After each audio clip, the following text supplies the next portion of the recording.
pelaku kasus pembunuhan aktor Sandi Permana sudah ditangkap.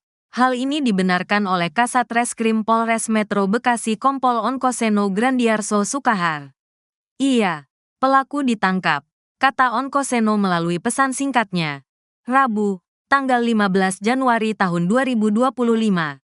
Adapun penangkapan itu adalah gabungan pihak Polres Metro Bekasi dengan Resmob Polda. Saat ini kata Onkoseno, pelaku sudah dibawa ke Polda Metro Jaya. Otu Polda, ditangkap penyidik, gabungan dengan Resmob Polda, lanjut Onkoseno. Sandi Permana, yang dikenal melalui perannya di sinetron Mat Lampir, ditemukan terluka parah dan bersimbah darah pada Minggu, tanggal 12 Januari tahun 2025, pukul 8 waktu Indonesia Barat.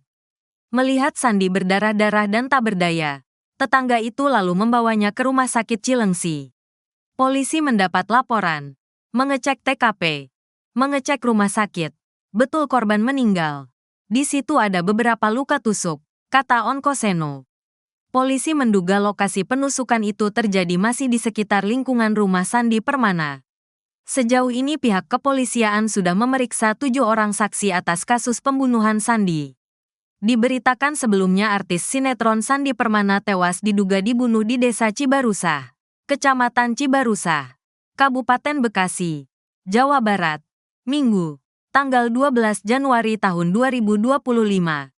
Kabid Humas Polda Metro Jaya Kombes AD Arisyam Indradi mengatakan, Sandi tewas dengan sejumlah luka tusuk. 2 luka tusuk diantaranya terdapat di bagian kepala korban. Saat dilakukan olah TKP, di tubuh korban terdapat perlukaan di bagian kepala kiri 3 cm, lebar 1 cm, perlukaan di belakang kiri telinga panjangnya 4 cm, kata Ade Ari di Polda Metro Jaya, Senin, tanggal 13 Januari tahun 2024.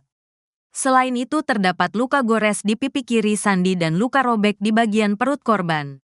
Saat ini, polisi masih berupaya untuk menangkap pelaku pembunuhan. Mohon waktu tim gabungan akan usut tuntas dan tangkap pelaku, ujar Ade Ari. Di sisi lain, Sandi diketahui sempat berduel dengan seorang pria sebelum ditikam hingga tewas. Fakta itu terungkap setelah polisi menggelar olah tempat kejadian perkara, TKP, dan memeriksa saksi-saksi. Setidaknya ada 4 saksi. Itu antara lain seorang ibu yang melihat korban diduga sedang berkelahi, kata Ade Ari. Ade Ari mengungkapkan, pria yang berduel dengan korban sempat melotot sebelum akhirnya meninggalkan lokasi kejadian. Kemudian yang sedang berkelahi dengan korban itu melotot dan akhirnya pergi, ungkap Kabid Humas.